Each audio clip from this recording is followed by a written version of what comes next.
मुलुकभर करिब 4 लाख विद्यार्थीको अध्यापन गर्ने भूमिका त्रिवी आफैलाई भने घिस्रिन पनि सकस। पढाइ परीक्षा र नतिजा सधैँ अनिश्चित। उपराष्ट्रपति निर्वाचन लिएर मधेस केन्द्रित र क्षेत्रीय दलहरू टकराव उत्पन्न। जनमत पार्टीकी उम्मेद्वारलाई नागरिक उन्मुक्ति पार्टी र लोसपाको समर्थन। 3 दल बीच कार्यगत गर्ने सहमति। पानी नपर्दा हिउँदे बालीको उत्पादनमा प्रतिकूल असर परेको विज्ञको भनाई। बाली सुक्न थालेकाले सङ्कट आउन सक्ने चिन्ता व्यक्त। तरलता व्यवस्थापन गर्न नसक्दा अमेरिकामा सिलिकन भ्याली बैंक बन्द। 2008 पछिकै सबैभन्दा ठूलो मन्दीको सङ्केत। र आइसिसी विश्वकप लिग 2 अन्तर्गतको अन्तिम त्रिकोणात्मक सिरिजमा नेपालले आज युएईसँग प्रतिस्पर्धा गर्दै।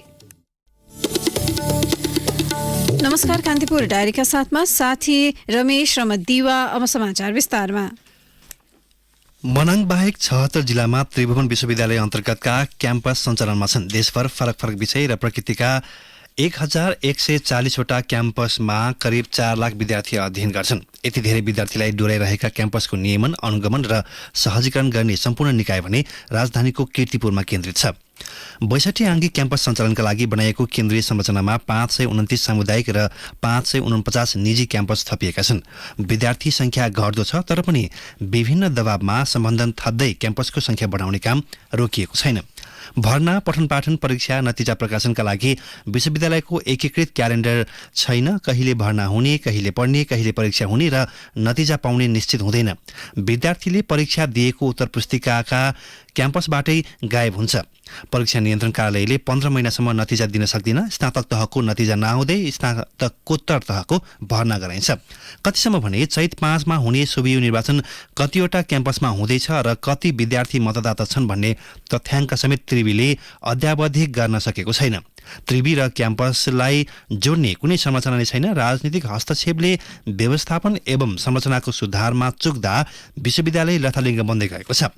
त्रिवी अन्तर्गत 5 अध्ययन संस्थान कृषि तथा पशु विज्ञान, इन्जिनियरिङ, वन विज्ञान, चिकित्सा र विज्ञान तथा प्रविधि, 4 संकाय शिक्षा, मानविकी तथा सामाजिक विज्ञान, कानुन र व्यवस्थापन छन्। 4 अनुसन्धान केन्द्र, 40 केन्द्रीय विभाग, 12 वटा स्नातकोत्तर कार्यक्रम, 4 स्कुल सहितका क्याम्पसमा प्रमाणपत्र तहदेखि एमफिल, पिएचडी र पोस्ट डक्टोरेट तहसम्मको अध्ययन र अनुसन्धान हुन्छ। 6 दशकको इतिहास बोकेको अग्रणी त्रिवीमा जमिन, भौतिक तथा शैक्षिक संरचना, विद्यार्थी संख्या र शिक्षक तथा प्रशासनिक जनशक्तिको विशाल संरचनाले गौरव गर्न लायक छन्। तर यसभित्र मौलाएको विकृति, विसङ्गतिले विश्वविद्यालय नै धर्म रहेको छ। यति धेरै अस्तव्यस्त र व्यथिति मौलाएको अर्को संस्था नै नभएको उपकुलपति धर्मकान्त बास्कोटाको सार्वजनिक टिप्पणी छ। त्रिवीकै विशेषाङ्कमा उपप्राध्यापक भीमलाल गौतमले विश्वविद्यालयलाई दोहन गर्ने र मागी खाने भाँडोका रूपमा प्रयोग गर्ने प्रवृत्ति झाँगिँदै गएको उल्लेख गर्नुभएको छ। उहाँले लेख्नु भएको छ, नेपालको सामाजिक, राजनीतिक तथा अन्य क्षेत्रको जनशक्ति उत्पादनमा महत्त्वपूर्ण हिस्सा बोकेको यो विश्वविद्यालय अनुभव र प्राज्ञिक क्षेत्रको पहुँच हुँदाहुँदै पनि थरिए जस्तो देखिन्छ।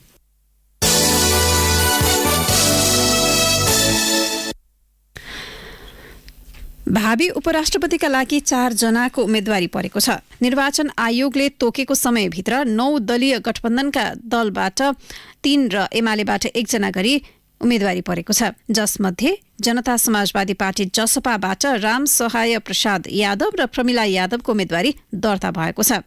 निर्वाचन आयोगले राष्ट्रपतिमा पुरुष व्यक्ति निर्वाचित भइसकेकाले उपराष्ट्रपतिमा महिलालाई उम्मेद्वार बनाउनु पर्ने आशयसहित निर्वाचन अधिकृतलाई निर्देशन दिएपछि दुविधामा परेको गठबन्धनले 1 पुरुष र 1 महिलालाई उम्मेद्वार बनाएको हो। जसपाका दुवै उम्मेद्वारलाई कंग्रेस, माओवादी केन्द्र र एकीकृत समाजवादीले समर्थन दिएका छन्। राम सहाय प्रसाद यादवको प्रस्तावकमा अशोक कुमार राई, प्रदीप यादव, कृष्ण कुमार श्रेष्ठ, शक्ति बस्नेत, रमेश सङ्ग्रायमाझी हुनुहुन्छ भने समर्थकमा रेखा यादव, अम्बिका काफले, प्रकाश ज्वाला, खिमलाल देवकोटा र भानुभक्त जोशी हुनुहुन्छ।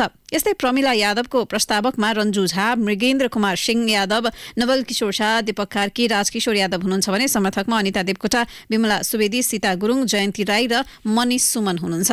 जसपालाई उपराष्ट्रपति दिने गठबन्धनका अन्य दलको निर्णयमा विमति जनाएको जनमत पार्टीले आफ्नो तर्फबाट ममता झालाई उपराष्ट्रपतिको उम्मेद्वार बनाएको छ।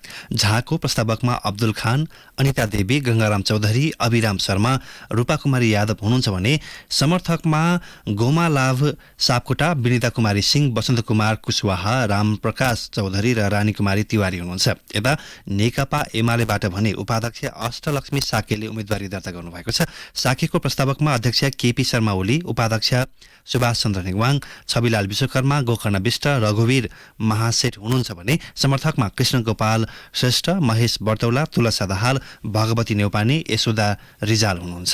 राष्ट्रपति निर्वाचनमा एकै ठाउँमा उभिएका मधेस केन्द्रित र क्षेत्रीय दलबीच उपराष्ट्रपति निर्वाचनमा भने टकराव उत्पन्न भएको छ। जनता समाजवादी पार्टी जसपाबाट 2 जनाको उम्मेदवारी परेको छ भने अर्को मधेस केन्द्रित दल जनमत पार्टीले छुट्टै उम्मेद्वार उठाएको छ। राष्ट्रपति निर्वाचनका लागि बनेको गठबन्धनभित्र जसपालाई उपराष्ट्रपति दिने सहमति भए अनुसार कांग्रेस, माओवादी केन्द्र र एकीकृत समाजवादीले सोही दलका 2 उम्मेद्वारलाई समर्थन गरेका छन्। यता जनमत पार्टीबाट उम्मेदवारी दिएकी झालाई नागरिक उन्मुक्ति र लोकतान्त्रिक समाजवादी पार्टीले समर्थन गरेका छन्। उपराष्ट्रपतिका लागि मधेस केन्द्रित र क्षेत्रीय दलबीच उत्पन्न विवादले गठबन्धनलाई अप्ठ्यारो पार्ने देखिएको छ।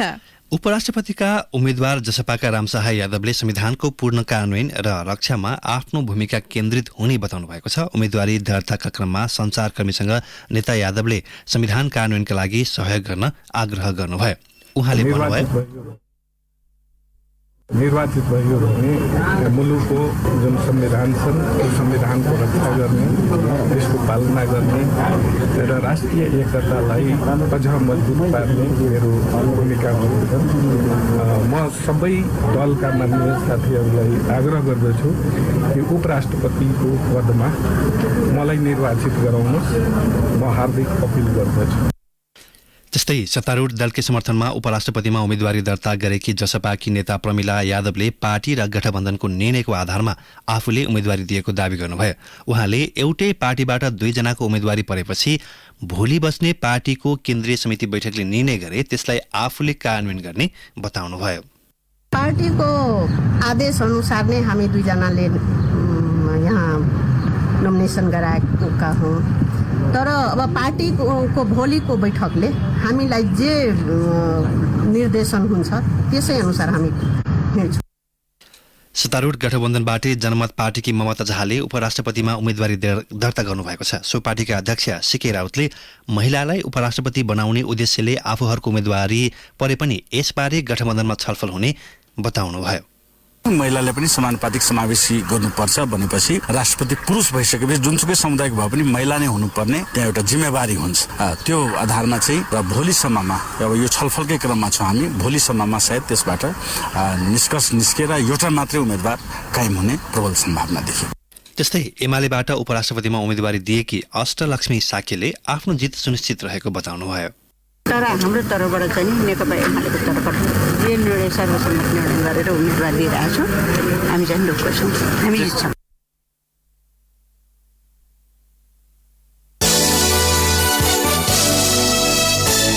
उपराष्ट्रपतिका उम्मेद्वार जनता समाजवादी पार्टीका रामशाह यादवको उम्मेदवारी संविधान र कानून विपरीत रहेको नेकपा एमाले उजुरी दिएको छ। एमालेकी उम्मेद्वार अष्टलक्ष्मी साकेले प्रतिनिधि तथा सांसद महेश बर्तौलाले नयाँ बानेश्वर स्थित निर्वाचन अधिकृतको कार्यालयमा उजुरी दर्ता गर्नुभएको छ। राष्ट्रपतिमा पुरुष निर्वाचित भइसकेकाले उपराष्ट्रपति पनि पुरुष हुन नहुने भन्दै एमाले जसपाका उम्मेद्वार यादव विरुद्ध उजुरी दिएको हो। जनमत पार्टीले पनि जसपाका उम्मेद्वार रामशाह यादव विरुद्ध उजुरी दिएको छ। निर्वाचन अधिकृतको कार्यालयले उजुरीमाथि जाँचबुझ गरी आज मध्याह 12 बजेसम्म निर्णय गरिने बताएको छ। यसैबीच आज साँझ 5 बजेसम्म उम्मेद्वारको अन्तिम नामावली सार्वजनिक गर्ने निर्वाचन अधिकृतको कार्यालयले जनाएको छ। उपराष्ट्रपतिको निर्वाचन आगामी शुक्रबार हुनेछ। यसैबीच निर्वाचन आयोगले उपराष्ट्रपतिको निर्वाचनमा महिलाको उम्मेदवारी हुनुपर्ने भन्दै दिएको निर्देशनमा एमाले समर्थन जनाएको छ। राष्ट्रपति र उपराष्ट्रपतिको उम्मेद्वार फरक समुदायको पुरुष पनि हुन सक्ने भनी केही दलले गरेको व्याख्याप्रति विरोध जनाउँदै एमाले आयोगको निर्णयप्रति समर्थन जनाएको हो। एमाले जारी गरेको विज्ञप्तिमा भनिएको छ, राष्ट्रपति उपराष्ट्रपतिका सम्बन्धमा संविधानमा भएको समावेशी व्यवस्थालाई कतिपय दलले फरक समुदायको पुरुष पनि हुन सक्ने जस्ता व्याख्या भइरहेको प्रति पार्टी गम्भीर छ। त्यस खालको व्याख्या संविधानको मर्म विपरीत हुने पार्टीको ठहर छ। लोकतान्त्रिक समाजवादी पार्टी, जनमत पार्टी र नागरिक उन्मुक्ति पार्टीबीच कार्यगत एकता गर्ने सहमति भएको छ। 3 पार्टीबीच आपसी समझदारीको आधारमा सहकार्य गर्दै कार्यगत एकताको निम्ति सहमति भएको हो। सहमति पत्रमा लोकसभा अध्यक्ष महन्त ठाकुर, जनमतका सिके राउत र नागरिक उन्मुक्ति पार्टीकी अध्यक्ष रञ्जिता श्रेष्ठ चौधरीले हस्ताक्षर गर्नुभएको छ। नागरिकता ऐन जारी, राजबन्दीको मुद्दा फिर्ता, पूर्व सहमति कार्यान्वयन र उपराष्ट्रपतिमा राउतको उम्मेद्वारलाई सहयोग गर्ने गरी सहमति भएको हो। कार्यगत एकताका विषयमा आज बस्ने बैठकले थप निर्णय गर्नेछ। 8 दलीय गठबन्धनमा रहेका 3 दल उपराष्ट्रपति उम्मेद्वारका विषयमा सहमति हुन नसकेपछि कार्यगत एकतामा पुगेका हुन्। उपराष्ट्रपतिमा उम्मेद्वार दिएकी जनमत पार्टीकी सांसद ममता झालाई अन्य 2 पार्टीको समर्थन रहेको छ। यसअघि एउटै पार्टीमा रहेका उपेन्द्र यादव र महन्त ठाकुर बीच पार्टी सञ्चालनमा मनमुटाव आएसँगै दुवै नेता अलग भएका थिए भने गत मङ्सिरमा सम्पन्न निर्वाचनमा राउतले यादवलाई पराजित गर्नुभएको थियो।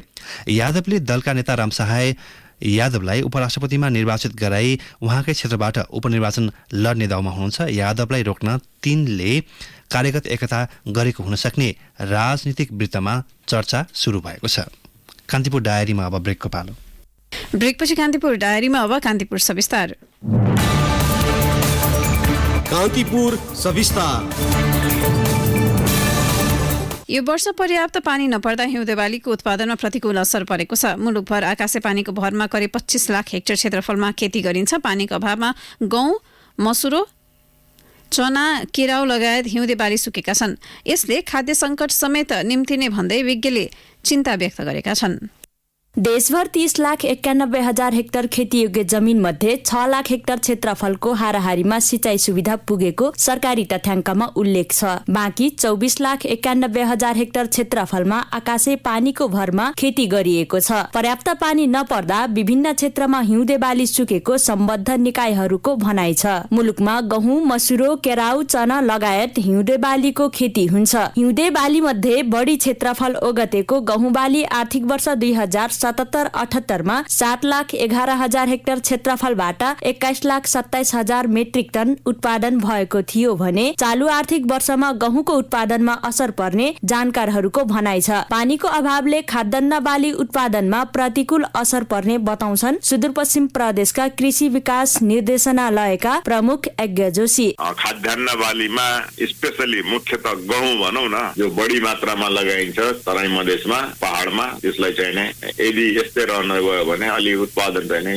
असर पार्छ। खडेरीका कारण विभिन्न स्थानमा गहुँ, जौ, केराउ, मसुरो लगायत बालीको उत्पादनमा कमी हुने देखिएको छ। आर्थिक वर्ष 2077-78 मा 2,02,000 हेक्टर क्षेत्रफलमा 2,46,000 मेट्रिक टन मसुरो उत्पादन भएको थियो। सोही आर्थिक वर्षमा 9,800 हेक्टर क्षेत्रफलबाट 11,065 मेट्रिक टन चना उत्पादन भएको थियो। सोही आर्थिक वर्षमा 21,800 हेक्टर क्षेत्रफल जमिनमा 29,400 मेट्रिक टन जौ उत्पादन भएको थियो। तर यो वर्ष यति मात्रा खाद्यान्न उत्पादन हुने अवस्था नरहेको जानकारहरूले बताएका छन्। आकाशे पानीको भरमा खेती हुने क्षेत्रफलमा हिउँदे बाली सुक्न थालेपछि 3 महिना खान पुग्ने किसानलाई मर्क पर्ने कर्णाली प्रदेशका कृषि विकास कार्यालय व्यवस्थापन प्रणालीका प्रमुख चित्रबहादुर रोकाया बताउँछन्। लामो खडेरीको कारणले गर्दा अब जस्तै अब गहुँको पालो फाल्ने अवस्था, तोरी, चनाहरू, मसुरोहरू पनि अब यो अवस्था भएको अवस्थामा यिनीहरू अहिले सुकिरहेको छ कि अब जति उत्पादन हुनु पर्थ्यो त्यो पहिला एक त बाली लगाउने बेला पनि किसान भएन, अब अहिले बाला फाल्ने बेला पनि फेरि अलिकति समस्या देखिरहेको छ। कर्णालीमा यस्तो अब अलिकति खाद्य अपुग हुने नै प्रदेश हो होइन। यसले लङ टर्ममा जस्तै अब यो विशेष गरेर अलिकति लक्षित विशेष गरी मार्जिनल सीमान्त कृषकहरूलाई मर्का पर्ने सम्भावना देखिन्छ। अहिले उहाँहरूको 3 महिना खाना पुग्थ्यो भने त्यो पनि अब देखिन्न। झन्डै 6 महिना यता पर्याप्त पानी नपरेकाले कृषि उत्पादनमा असर पर्ने अवस्था सिर्जना भएको हो। हिउँदे बाली लगाएदेखि वर्ष नहुँदा किसान चिन्तित हुनुका साथै मुलुकमा यो वर्ष कृषि उत्पादनमा कमी आउने अनुमान गरिएको छ। 24,91,000 हेक्टर क्षेत्रफलमा आकाशे पानीको भरमा गरिएको हिउँदे खेती सुक्न थालेका छन् भने अर्कोतिर पर्याप्त पानी नपाएर बाली कमजोर हुने भएकाले रोग र किराको प्रकोप समेत बढ्ने विज्ञहरूले बताएका छन्। बागमती प्रदेशका कृषि विकास निर्देशनालयका निमित्त प्रमुख भरत प्रसाद विदारी भन्छन्, यसपालि चाहिँ अब ठ्याक्कै यति नै हो भनेर क्वान्टिफाई गर्न सक्ने पारामिटरहरू चाहिँ अहिले हामीले सङ्कलन भइसकेका छैन, रिपोर्टिङ भइसकेका छैन हामीसम्म।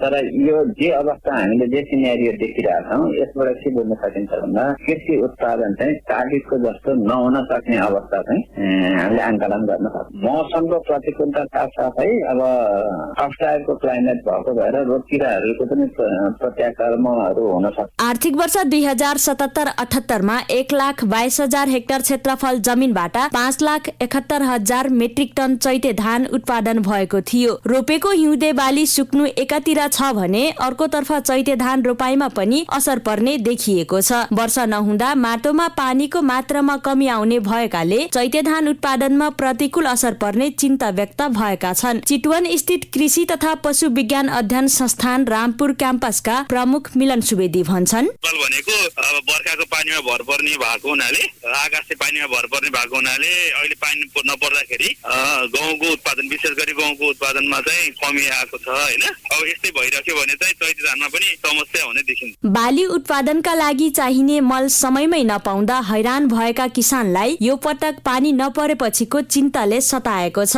यति मात्र होइन, आकाशे पानीको भरमा खेती हुने क्षेत्रबाट आवश्यक मात्रामा बाली उत्पादन नहुने भएपछि खाद्य संकट निम्त्याउन सक्ने विज्ञहरूले बताएका छन्। रेडियो कान्तिपुरका लागि सरिता थारू। कान्तिपुर सविस्तार।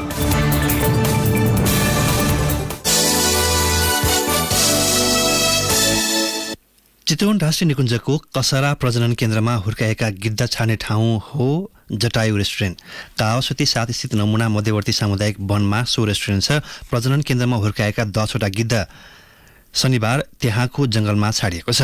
ती सबै गिद्धमा सेटेलाइट ट्याग लगाइएको छ। ट्यागले गिद्ध कहाँ र कति टाढा पुगेका छन् भन्ने जानकारी दिन्छ। संरक्षणकर्मी र स्थानीयको रोहबरमा शनिबार गिद्ध छाडिएको हो। यसरी गिद्धलाई प्राकृतिक वातावरणमा छाडिएको त्यहाँ 7औं पटक भएको छ। शनिबार छाडिएका सबै गिद्ध डङ्गर प्रजातिका हुन्।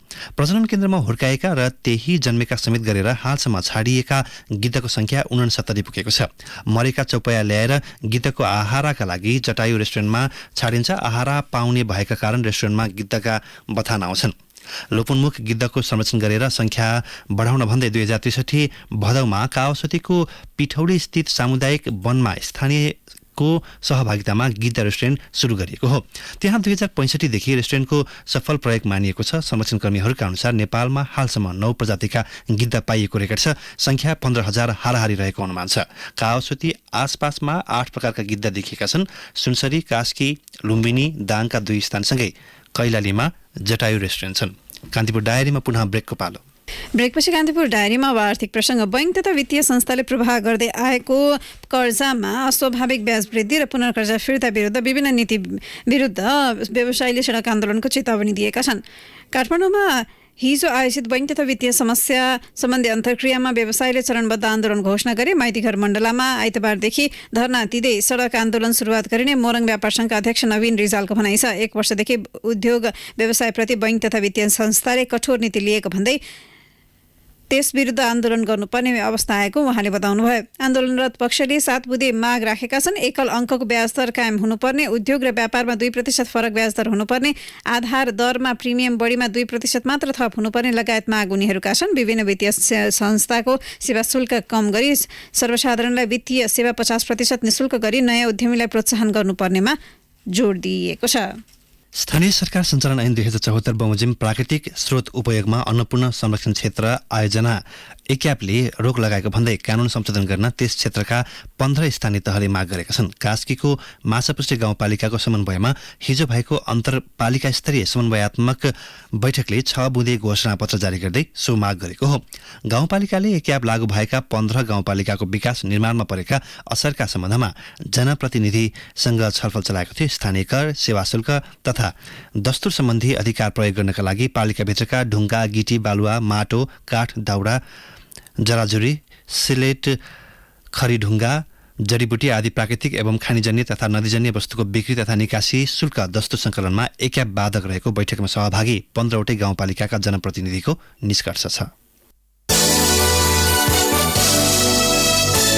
अब अन्तर्राष्ट्रिय प्रसङ्ग। तरलता व्यवस्थापन गर्न नसक्दा अमेरिकाको सिलिकन भ्याली बैंक बन्द भएको छ। अमेरिकामा निक्षेप सुरक्षणको जिम्मा पाएको federal deposit insurance corporation FDIC ले सिलिकन बैंक बन्द गर्ने निर्णय गरेको हो। यस्तो निर्णयसँग अमेरिकाकै ठूलो मध्येको एक बैंक बन्द भएको हो। FDIC नेपालको निक्षेप तथा कर्जा सुरक्षण कोष जस्तै अमेरिकाको बैंकको निक्षेप र कर्जा सुरक्षण बीमा गर्ने सरकारी निकाय हो। सिलिकन भ्याली बैंक बन्दलाई सन् 2008 को मन्दीपछिकै अमेरिकी ब्याङ्किङ क्षेत्रमा अर्को ठूलो सङ्कटका रूपमा हेरिएको छ। सन् 2008 मा वाशिंगटन म्युचुअल टाट पल्टिएको घटनापछि यो घटना सबैभन्दा ठूलो सङ्कट भएको बताइएको छ। निक्षेपकर्ताको निक्षेप फिर्ता गर्नकै लागि सिलिकन बैंकले ठूलो नोक्सान बेहोरेर न्यून मूल्यमा बन्ड बिक्री गरेको छ। यही नोक्सानीका कारण तरलता व्यवस्थापन गर्न नसक्दा सिलिकन बैंक बन्द भएको हो। तरलता अवस्था बलियो नभएकै कारण अमेरिकाको सिलिकन बैंक बन्द गर्नुपर्ने अवस्था आएकाले नेपाली बैंकले पनि त्यसबाट पाठ सिक्नुपर्ने जानकार बताउँछन्। नेपालमा बैंक तथा वित्तीय संस्था र उद्योग व्यवसायले कर्जा निक्षेप अनुपात CD रेसियो बढाएर 95% पुर्याउनु पर्ने, निक्षेप तरलता अनुपात LD रेसियो पनि खुकुलो बनाउनु पर्ने लगायतको माग गरिरहेका छन्। अब खेल प्रसङ्ग। ICC विश्वकप लिग 2 अन्तर्गतको अन्तिम त्रिकोणात्मक सिरिजको आफ्नो दोस्रो खेलमा नेपालले आज UAE-सँग खेल्दैछ। खेल कीर्तिपुर स्थित त्रिवेणी मैदानमा बिहान 9:30 बजे सुरु हुनेछ। पहिलो खेलमा नेपालले पपुवा न्युगिनी PNG-लाई पराजित गरेको थियो। विश्वकप लिग 2 को शीर्ष 3 भित्र रहेर विश्वकप छनौटमा सिधै स्थान बनाउन नेपाललाई बाँकी रहेका 3 खेलमा 100% जितको नतिजा निकाल्नुपर्ने हुन्छ। UAE भने यस सिरिजको दोस्रो खेलमा पहिलो जितको खोजीमा रहेको छ। UAE पहिलो खेलमा PNG-सँग पराजित भएको थियो। विश्वकप लिग 2 को शीर्ष 3 मा रहने सम्भावना सकिएको UAE बाँकी 3 खेल जितेर एक दिवसीय अन्तर्राष्ट्रिय मान्यता कायम राख्न चाहन्छ।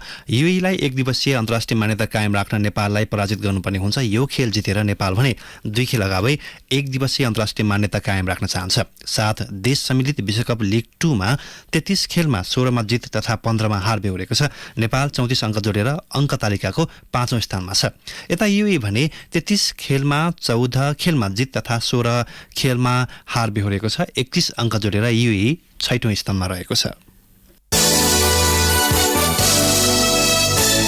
अब मौसम सम्बन्धी जानकारी। मुलुकका पहाडी भूभागमा आंशिक बदली रही अन्य स्थानमा मौसम सामान्यतया सफा रहने जल तथा मौसम विज्ञान विभागले जनाएको छ। साथै पहाडी भूभागका केही स्थानमा मेघगर्जन चट्याङसहित हल्का वर्षाको सम्भावना छ। काठमाडौँ उपत्यकाको न्यूनतम तापक्रम 9 डिग्री सेल्सियस मापन गरिएको छ भने अधिकतम तापक्रम 24 डिग्री सेल्सियससम्म पुग्नेछ। सूर्योदय बिहान 6:17 भयो भने सूर्यास्त भरे साँझ 6:10 हुनेछ। अवस्था यसका साथै कान्तिपुर डायरीको बुलेटिन यही सकिन्छ। साथी रमेश र म दिवा बिदा माग्छौँ। नमस्कार।